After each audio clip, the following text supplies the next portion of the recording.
Ladies and gentlemen, the President of the United States, accompanied by the Taoiseach of Ireland and Mrs. Martin.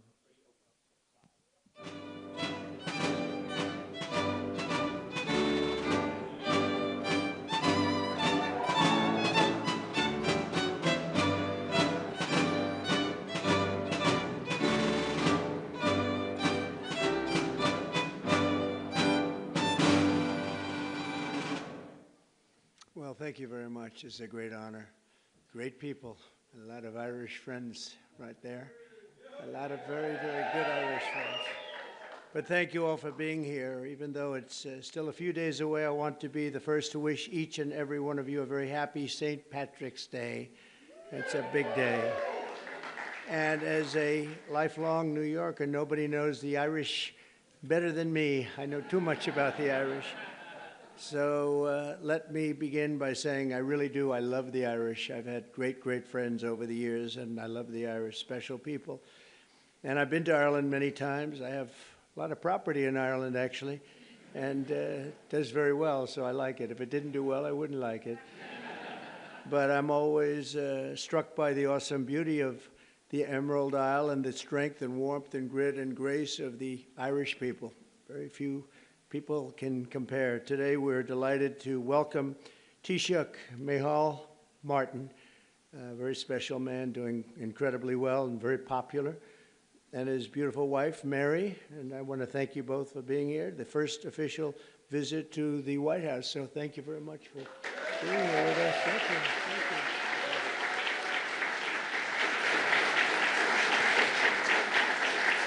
I also want to extend a special welcome to Ireland's ambassador to the United States, Geraldine Boom. And you, where are you, Geraldine? Here you are, Geraldine Byrne Nation.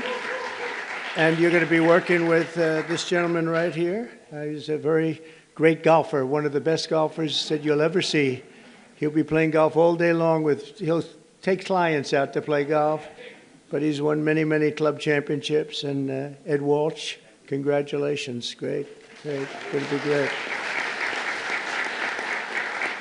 We're grateful also to be joined by the members and many members of our cabinet, proud Irish Americans, Sean Duffy and Robert F. Kennedy Jr. Where's Robert F. and Sean? Hi, Bobby.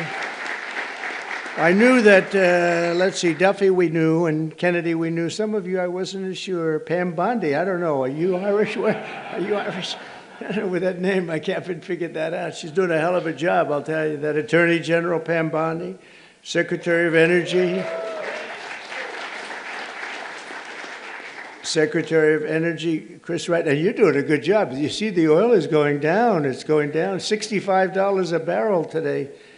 You're doing better than I even thought, because everything else is going to be coming down with it. All those expensive goods that you had to suffer with for 4 years are all coming down. Energy leads the way. Thank you. Good job you're doing with our friend, right? HUD Secretary Scott Turner. You're not Irish, Scott. Where's Scott? Give me a break, Scott. You know, I want to be politically correct and not mention it, but I'm going to say, how much Irish do you have in you, Sean? I don't know. He said 0. That's right. Secretary of Veterans Affairs, Doug Collins. Doug, thank you, Doug. You're Irish. EPA Administrator Lee Zeldin. He's one of the most important guys. He's going to get those approvals. A nuclear power plant will take less than 2 weeks to get approved, right, Lee? Huh? They used to take 15 years. We're going to do it in a couple of weeks. U.S. Trade Representatives, Jameson Greer. Where are you, Jameson? Jameson Greer. Thank you, Jameson. And I also, there's a very special man here that I've been watching a long time. One of the greatest dancers ever in the world. Michael Flatley is around here someplace. There's nobody like this guy. Great, Michael. I've watched him, Radio City, I've watched you a lot, Michael. His feet, the way they moved. I don't know how the hell you do it. Can you still dance like that, or is Father Time caught up? You know, Father Time has never lost. You know that, right? But you're doing great. You look fantastic. Also with us are Representatives John McGuire. John, hi, John. Good. Bill Heisinger. Bill, thank you. Ronnie Jackson, Doc Ronnie as I call him, even though he's a congressman. Special guy. John Joyce. John. Thank you, John. David Joyce. David. Thank you. And Guy Resenshathaler. You know that Resenshathaler. That's actually the way you pronounce it, you know. Nobody else gets it right. I got it right, but it's a hell of a name. And despite that, he's very successful at what he does, which is politics. And he's a great guy. Thank you, Guy. We have come together to this beautiful White House this evening for the annual Shamrock Ceremony, a living symbol of the long and unique friendship between Americans and the Irish. And we're always going to have that friendship, just like we have a great friendship. We'll always have that very special friendship. This wonderful tradition dates back to 1952 when the first Irish ambassador to the United States sent President Truman a box of shamrocks as a gesture of goodwill. You hear that, Walsh? The first. You're not the first. You're, I don't know what you are. What number are you? Do you have any idea? It's been a long time, right? Let's see. I could figure it out pretty easily. The bond between our nations is the old America itself, and it is as old as our country. So many Irish volunteers risked their lives in the American Revolution, and George Washington described Ireland as, quote, the friend of my country in my country's most friendless day, meaning Ireland stuck with us when we were not doing so well, when it was looking pretty bad. Irish heritage gave us the boldness of Andrew Jackson. I didn't know Andrew Jackson was Irish. The brilliance of F. Scott Fitzgerald, Henry Ford, and Walt Disney, and the leadership of the late, great President Ronald Reagan.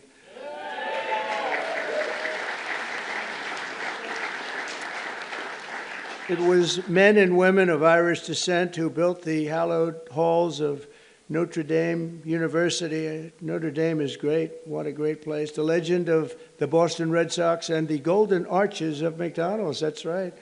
Today, 1 in every 10 Americans trace their roots back to the old country. We're discussing we have 5 million people living in Ireland, but we have 35 million people living here, right, of Irish descent. That's a pretty interesting statistic. I was looking at all these great dancers over here. You are very beautiful. Are you all great dancers, is that right? Look at that. Young, great dancers. Wow. That's great. Did you perform for the group before? Because I heard somebody was doing really fantastic. They said these people are fantastic. I didn't get to see you. Do you want to do it again? Okay, well, we might have them do it again. I heard you did a fantastic job. Thank you.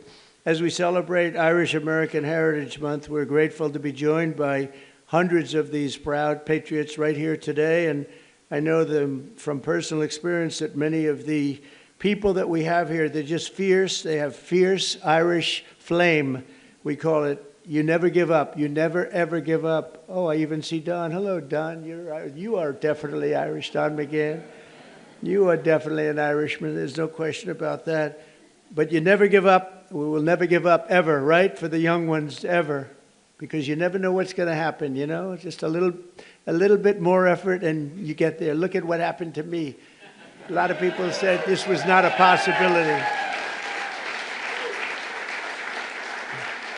They said that was going to be a tough race, and we won in a landslide, and let's keep it that way, right? And we're having a great time bringing our country back and bringing it back at a level that people had no idea was going to take place this rapidly, this quickly.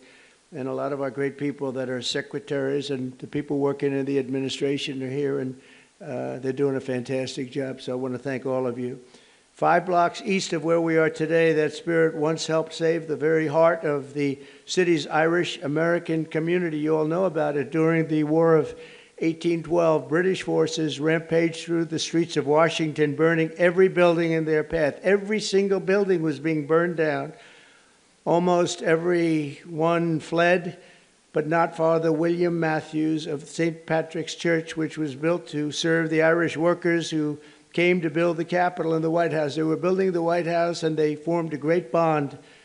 And they were doing the pretty important buildings, the White House and the Capitol. I would say that's about as good as it gets. As the fire spread, the priest and the group of his parishioners said that we're just going to have to barricade ourselves in. We're going to have to do something because it's really bad. It's really dangerous in here.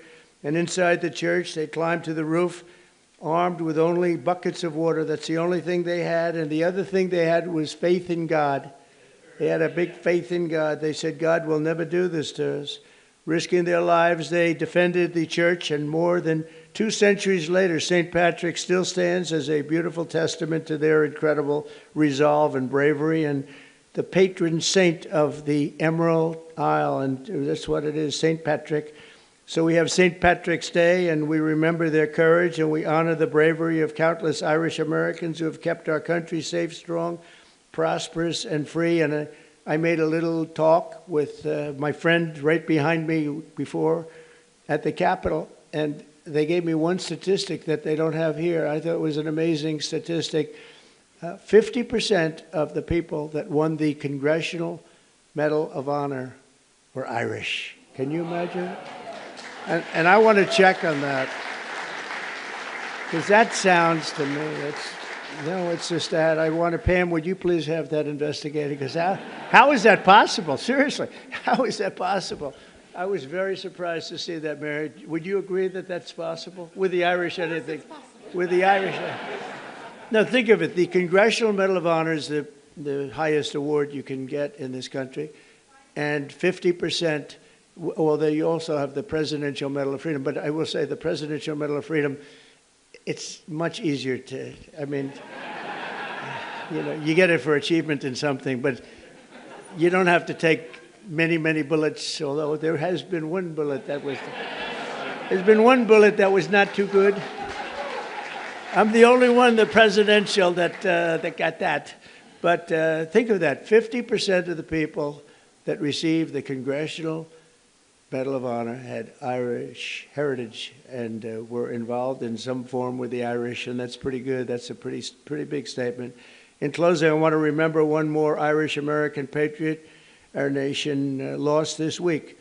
In 1979, Anthony R. Dolan, some of you know that name, a lot of the people that work in the White House know it very well, became the youngest ever Pulitzer Prize winner for his reporting on government corruption in Stamford, Connecticut. In 1981, he became the chief speechwriter to President Reagan, whom he served for 8 years. That's a long time. That's the full time, 8 years, coining the phrase evil empire. That was his word. That's a very famous, if people aren't here, the evil empire was a very profound statement. Tony served as a White House advisor throughout my first term, and most recently was a special assistant to President on domestic policy and the Domestic Policy Council. He passed away early Monday morning, and his family is devastated, to be honest. They're devastated. A couple of the family members are here, but they're devastated. He was a great person, great, brilliant writer, and so he will be very greatly missed. And Tony is looking down on us right now, and he was so proud of what he did and his heritage. He was so proud of his heritage. So I want to thank him and his family for the incredible job they did.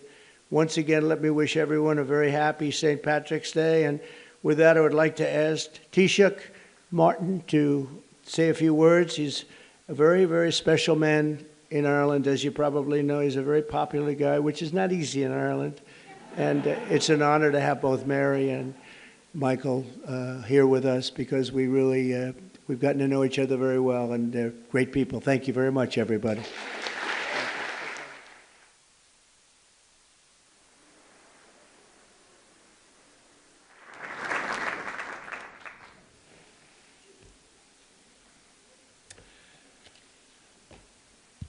President Trump, distinguished guests, it is a singular honour to represent the people of Ireland as we gather to celebrate St. Patrick's Day.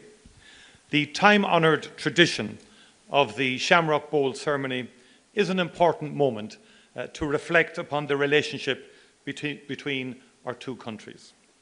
Mr. President, as you said on an earlier St. Patrick's Day, and I quote, "Through trial and triumph, ups and downs, thick and thin, the extraordinary Irish people have stood by America's side, and America will always stand by theirs." Our peoples have stood side by side for a long time. And next year, the United States marks the 250th anniversary of the Declaration of Independence. Of the 56 signatories of that historic document, 3 were born on the island of Ireland, and many others were of Irish descent. Since then, Irish America has been at the heart of shaping this great nation. The ideals of liberty, democracy, and equality of opportunity forged in this country did much to inspire Irish independence. Our histories are interconnected because our people are interconnected. Today, as the President has said, more than 30 million people claim Irish ancestry in the United States. Those who came to America seeking refuge from poverty and hunger at home worked hard. They helped build the railroads that connected this country and the skylines that defined it. Others served their communities and their adopted home as firefighters, teachers, nurses, doctors, policemen, and soldiers. Irish people can now be found in almost every industry and community across the United States. Mr. President, Irish Americans have lived the American dream.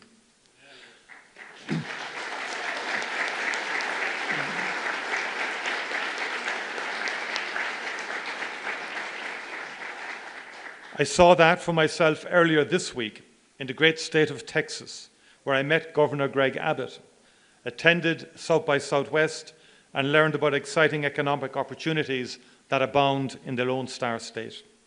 I met with Texan-based companies using Ireland as a gateway into the European market, as well as the Irish companies investing in and buying from Texas.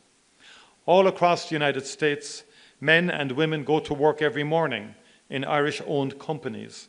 These companies play a key role in the US economy, operating in every sector, in every state. Some of your great American manufacturing companies count Irish buyers as their top client, with order books worth many billions of dollars supporting the jobs of thousands of fantastic American workers. Ireland is now in the top 10 as a source of foreign direct investment in the United States. Not bad for a small island.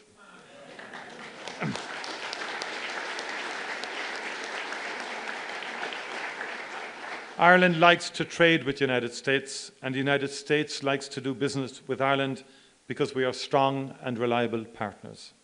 Mr. President, let's do even more and better together. In the past, Irish labourers came to help build the new republic, the beacon on the hill. They even built this beautiful White House. They built the roads and the railroads that made this mighty union possible. Today, Irish companies are building the infrastructure connecting the United States in the 21st century. Throughout our great shared history, Ireland has played a role in bringing America closer. In doing so, we've been proud to help make this country great. Mr. President, American companies continue to invest in Ireland, where our access to the European market, talented workforce, and consistent and stable business environment makes us one of the best places in the world to do business.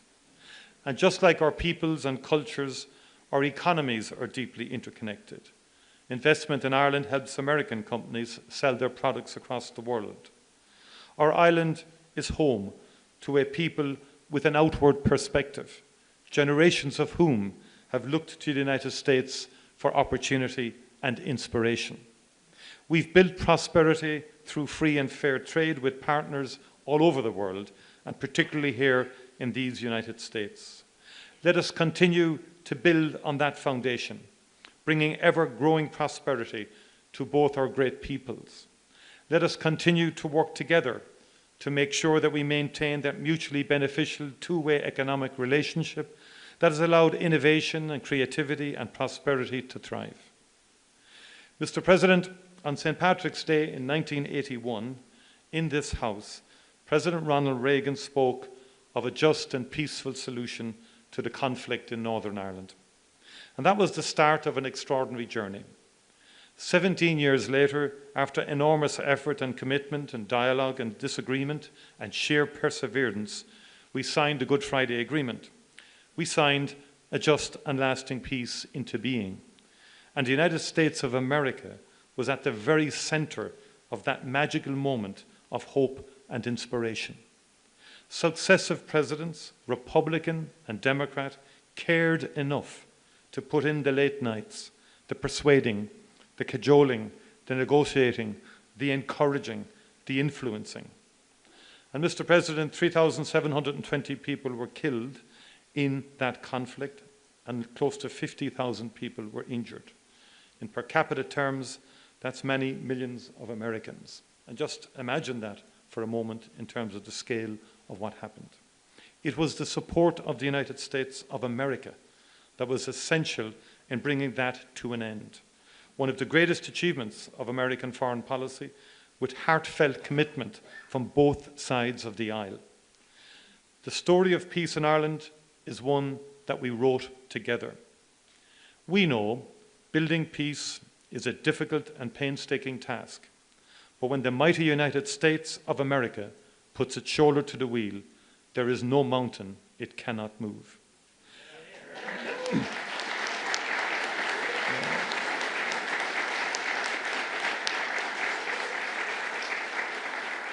Mr. President, I welcome the unrelenting focus and energy you have brought to the search for peace in Ukraine and in the Middle East since your first days in office.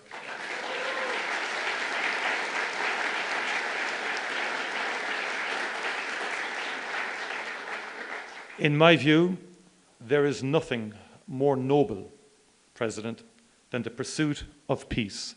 And this is what you are doing.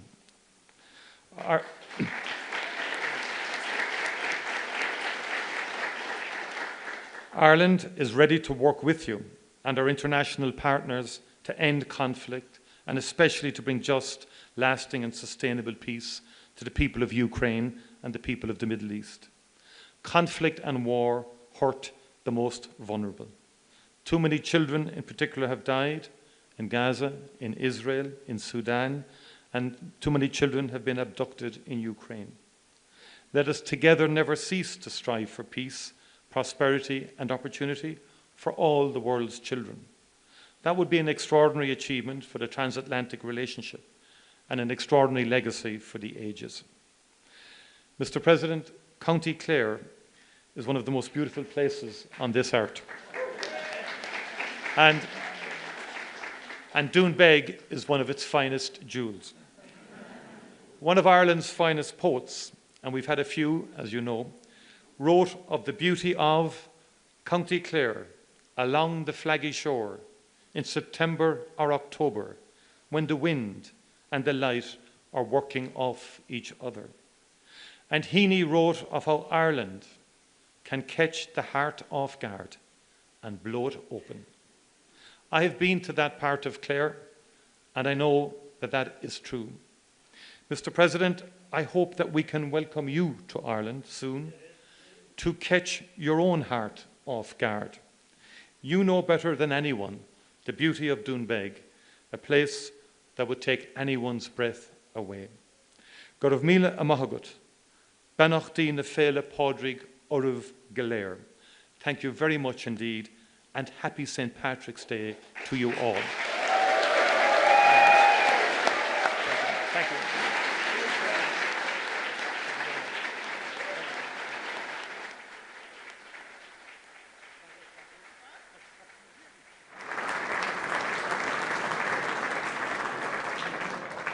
Time-honoured tradition, I'm going to present a bowl of shamrock to President Trump.